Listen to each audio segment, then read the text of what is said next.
Well, hello again, sports bettors. It's Jonathan here from the School of Bets. And in this video, we're going to take a look at fading the public. Is it actually a thing, and does it work?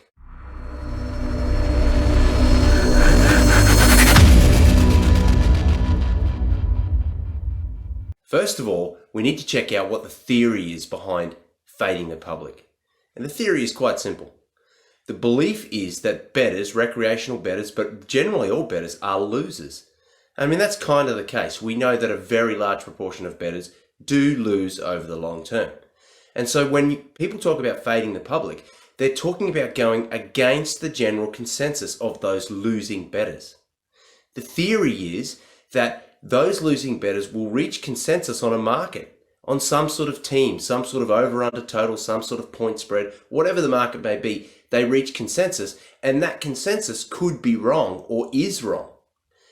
What the consensus does is forces the odds to move in a particular direction, and so those people fading the public jump on the other side and attack the odds that have actually lengthened because consensus is on the opposite side of the bet. And so the theory is that you are going to be able to access really good value odds because you are going against what the public has done. The public has overreacted to a market and you attack the value. It's quite simple, but the question remains, does it actually work? So, does fading the public actually work? Well, the answer is no. But it's also yes. And here's why. The answer is no because there is no one size fits all when it comes to betting.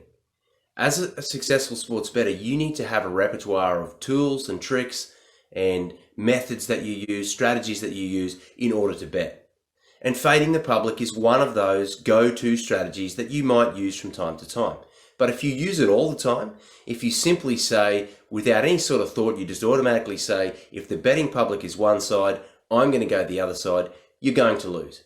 Because the reality is losing bettors don't lose all the time, they just lose, the vast majority of the time. It might be that they lose 50% of the time, it might be that they lose 52% of the time, or something like that, but in the long run they lose. That is a losing strike rate.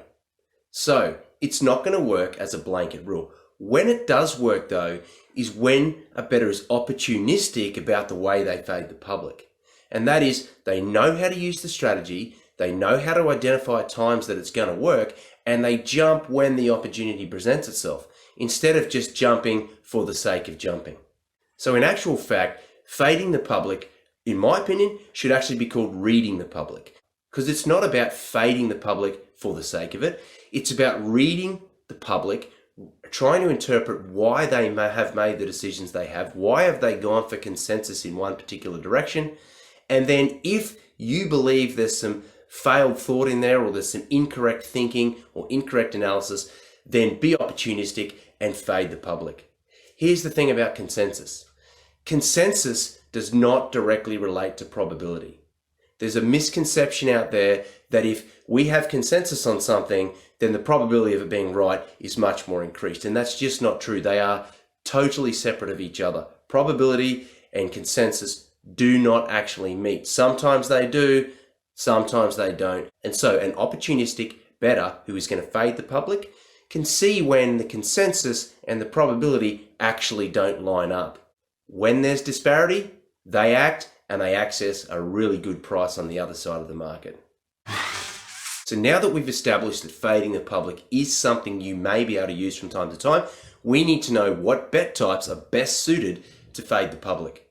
Well, there's three in particular and they're all common markets. The first one is the point spread. Now, it's pretty simple really. The point spread line will move if there is volume of money coming in one direction. Well, most of the time that it will move. On those times that it moves and the number moves or marginally moves, someone who is fading the public and believes the consensus has pushed the line, overreacted in the way it's pushed the line, will then access that better or improved number on the other side of the market. Keep an eye out though for a phenomenon called reverse line movement. We've created an excellent article and video on reverse line movement, and it really does take some time to get your head around. Here's the video link here. It links beautifully into using the point spread to fade the public. Learn about reverse line movement and look out for the opportunities when fading the public with the point spread. The second bet type that's favourable to fading the public is over and under totals, over and under game totals. For a very similar reason to the point spread, the over and under totals definitely move based on public consensus. In fact, you would argue that they move even more so than the point spread. And the reason being here is it's simply about bookmakers wanting to get even amounts of money on both sides of the market. They're taking they're offering a minus 110 odds. They're taking a small cut there, a small edge. If they can get the money kind of evenly balanced on both sides, they're going to make a profit, regardless of the outcome. So you as a bettor need to understand that the bookmakers are moving based on an initial line. However, they're also moving in reaction to the way the public's betting. If you think the public consensus is not in line with the way you think the points total is moving, then here is the time to pull the trigger and fade the public. Now, you may need to do that closer to kickoff, or you may think that the public is going to come late with betting money late in the week, and you might want to access that at the start of the week in anticipation of where the public's going to go so you can get a better number.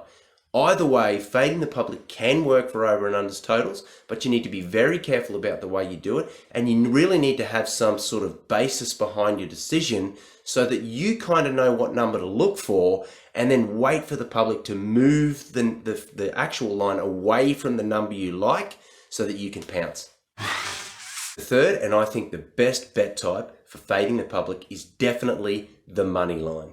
And here's why.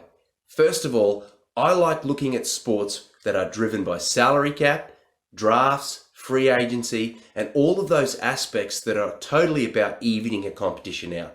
The NBA, the NFL, the National Hockey League, etc. all use drafts and salary caps, etc. to keep those competitions even. They like fan bases seeing their teams winning, and they understand that winning and losing is about TV ratings, it's about public interest, it's about sales of merchandise, and just general groundswell of support from the media and so on.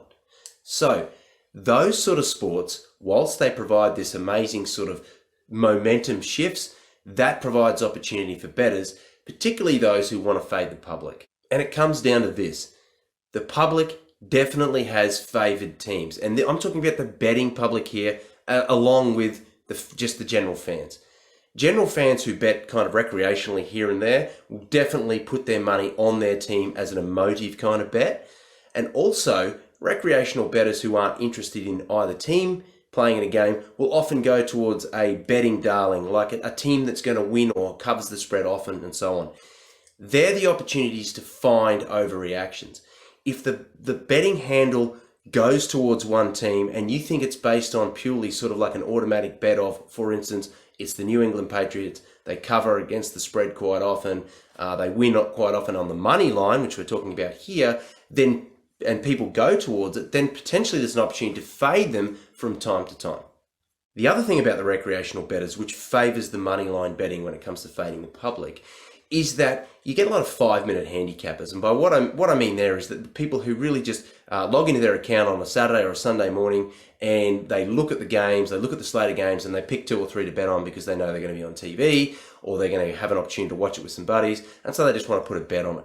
They don't really give a heck of a lot of thought to the recent form and so on. They just go with a gut feeling. So a little bit of intuition and gut feeling without any sort of analysis. That sort of thing creates a groundswell of support, and there are always opportunities to fade the public there, particularly when a favoured team or a fan favourite team is up against an ugly duckling, a team with a lower supporter base who might play an uninteresting style, maybe a grinding out style, great defensive style, but not full of highlights.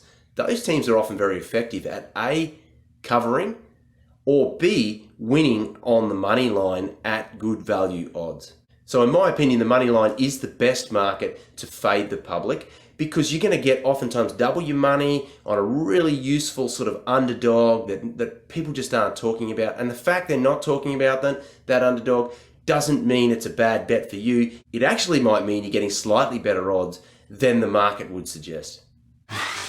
So that's it, guys. That's fading the public. It is a strategy I think you could use. You certainly should look into it and employing, but of course, don't make it a blanket rule. Just be opportunistic about it. We actually have a full article on how to fade the public. It goes into much more detail. It's at School of Bets. The link is here. The link to the actual article is in the video notes, so please go and check that out. There's plenty more sports betting wisdom that's just not that common at School of Bets. Go and get yourself some of that, employ it with your betting today, and start winning more often. Please subscribe to the channel, like the video. My name's Jonathan, and I'm going to see you next time on the School of Bets.